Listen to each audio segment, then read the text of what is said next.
Algumas atualizações rápidas de algumas coisas que eu creio que vocês ficaram sabendo, mas se vocês não estão sabendo, vão ver agora. Semana passada, Trump ordenou a investigação contra um possível cartel para controlar o preço das carnes nos Estados Unidos. E uma das empresas que é alvo é a JBS, né? Daqui, inclusive, ó, JBS, Brasil. Vai colocar Cargill, Tyson Foods e National Beef. E o marceneiro do Metrópolis, que ele abre o vídeo não à toa. Eu podia pegar esse aqui, antes da Globo, que saiu, já não sei em português, relatando sobre isso, mas temos que colocar o marceneiro do Metrópolis, que é para você ver o que acontece com o mau jornalista no Brasil e com maus jornalistas ao redor do mundo. Que até isso o Brasil é pior.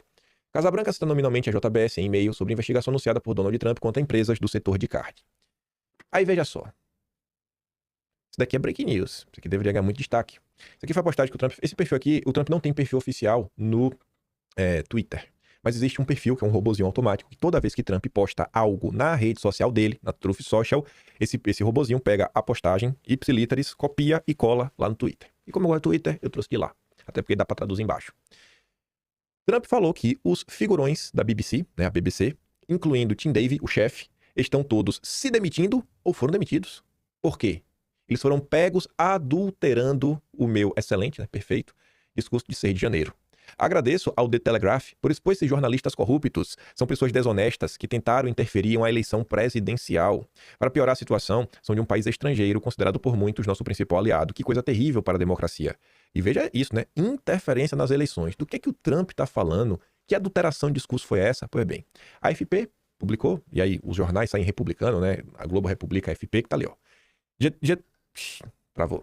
Diretor-geral da BBC anuncia renúncia após edição enganosa de discurso de Trump. A emissora britânica é acusada de ter editado em documentário trechos separados de discurso do presidente americano Donald Trump. Aí tá ali. O diretor-geral da BBC, Tim Davie, e a chefe de informação da emissora pública britânica anunciaram sua renúncia neste domingo após uma onda de críticas pela edição de um discurso do Trump. Pouco depois, o magnata republicano se manifestou sobre o caso e acusou os jornalistas da BBC de serem corruptos. O caso revelado pelo jornal conservador The Daily Telegraph, na terça-feira, baseia-se em um documentário do famoso programa informativo Panorama da BBC, exibido uma semana antes das eleições presidenciais dos Estados Unidos, em 5 de novembro de 2024. E, gente, uma produção da BBC, no Brasil a gente repercute o que sai na BBC, sabe? Ainda mais que é de língua inglesa. Então, é uma peça de propaganda que cairia de mão cheia aí do Partido Democrata, dos influenciadores de esquerda, a turma aí procamá-la nos Estados Unidos.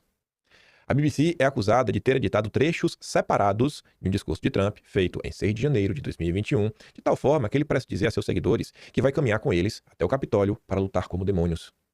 Na frase completa, o então presidente, já derrotado nas urnas por Joe Biden, dizia, aspas, o que ele realmente disse: vamos marchar até o Capitólio e vamos encorajar nossos valentes senadores e representantes no Congresso. Ponto.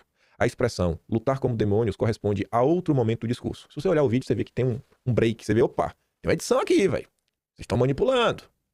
Em uma mensagem aos seus colaboradores, na qual anunciou sua decisão, Davie reconheceu que o debate atual em torno da cobertura jornalística da BBC contribuiu para sua demissão. Aspas para ele de novo. Embora, de modo geral, a BBC funcione bem, foram cometidos erros. Isso é um erro? Uma tentativa de incriminação, isso é um erro?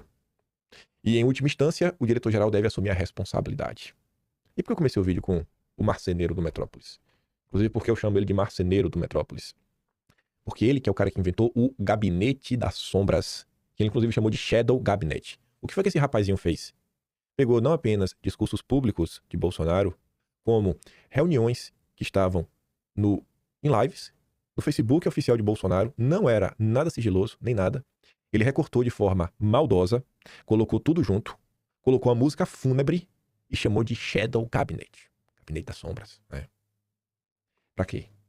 Fala que estava sendo discutida coisas, né, apocalípticas, maléficas, sabe, impossíveis de serem ditas por Bolsonaro, Nisi Yamaguchi, né, outros médicos ali que estavam no entorno, enfim, né, dessas questões, e que pontuavam que a forma como o Brasil via lidando com o Fica em Casa era muito errada. Então esse rapazinho aqui ajudou a criminalizar Bolsonaro perante a opinião pública, manipulando e distorcendo, né, colocando trechos de forma bem escolhidinha, música, né, aquela música de filme de terror, é esse daqui, ó.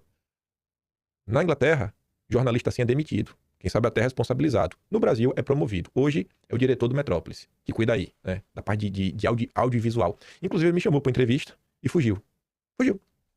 Falou que ia me chamar na entrevista pra gente falar do Alexandre de Moraes. Eu falei, vamos. Porque ele achou que eu não ia falar, que eu não falo o nome dele. Eu não te fala, sem nenhum problema. No Metrópolis, ainda por cima, mas vamos. Tô esperando até hoje o convite. Até hoje. Fugiu. O diretor de audiovisual do Metrópolis convida você para a entrevista e foge.